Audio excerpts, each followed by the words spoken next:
sobre ESG, acho que a questão é o seguinte. Até teve uma matéria que se fala memória, acho que foi do Wall Street Journal, acho que no ano passado, falando um pouquinho sobre... Não chega a ser o conceito de greenwashing, mas assim, a gente tá vendo realmente uma demanda por parte institucional nos temas ligados a ESG. Até teve uma empresa, acho que essa semana aqui no Brasil, que acabou de emitir um bonde verde, né? Uhum. E fica...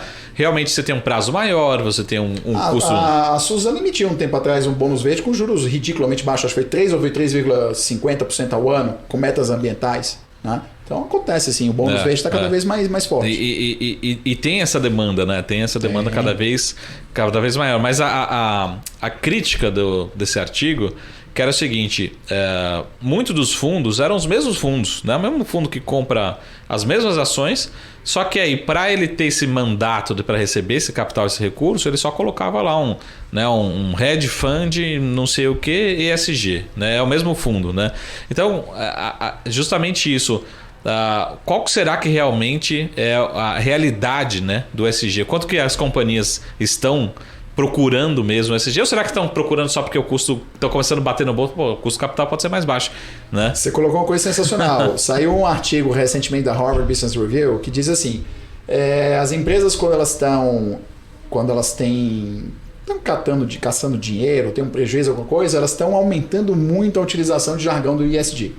Mas quando elas têm lucro, elas falam pouquíssimo no ESG. Porque é o seguinte, na hora que dá prejuízo, então o ESG, salvar o planeta, diminuir, combater as injustiças, blá blá blá. Mas quando elas estão dando lucro, então eu sou um grande gestor, se você está vendo a minha administração, eu cortei custo, eu fiz isso, eu fiz aquilo, eu entendi o mercado. Então o que a gente precisa entender aqui é que cada vez mais esse tema ele vai ficando mais sério, é uma depuração natural. Então, por exemplo, a SEC, né, americana, que é como se fosse o equivalente à CVM, aqui todo mundo, o nosso público é qualificado do ramo de investimento, mas enfim, a Securities Exchange Commission, ela recentemente entrou com uma ação cobrando alguns bilhões de dólares de uma determinada empresa brasileira, tá? Que foi o primeiro caso, porque essa empresa brasileira teria apresentado informações materiais incorretas em seus reportes ligados a ESG.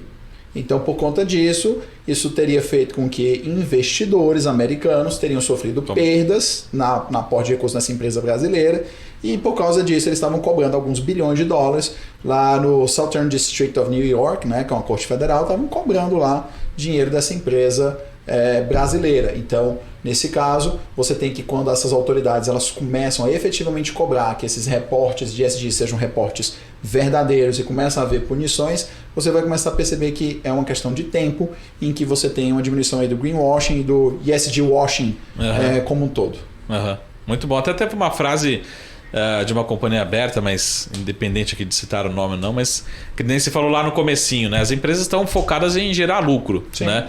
Só que aí uma frase que foi dita, acho que por um executivo de uma empresa, que falava justamente sobre isso, assim, o novo lucro é o ESG, né? Então como que equilibrar justamente isso, né? Como que é que assim, não adianta. Eu lembro que começaram a vender New Beetle. Pô, é o Fusca. É um Fusca remodelado, mas é um Fusca. Tá certo que é bem diferente, mas a ideia era do Fusca. Então quando você fala novo lucro, não, é lucro. Então análise de risco-retorno. Eu vou te dar um exemplo de como é que a gente faz uma análise de risco-retorno. Vamos dizer que vocês estão recomendando investimento numa indústria de cigarro. Uma determinada fábrica de cigarro americana ou brasileira, irrelevante.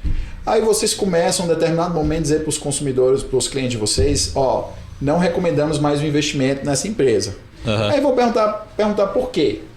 Aí você pode dizer, não, porque faz mal para o meio ambiente, não, porque mata as pessoas.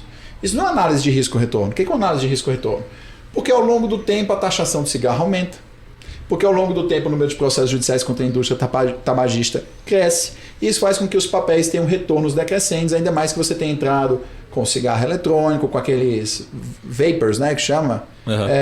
E aí vocês vão dizer, então a lucratividade da indústria de tabaco tem uma tendência a ser decrescente. Então eu recomendo retirar o investimento daí.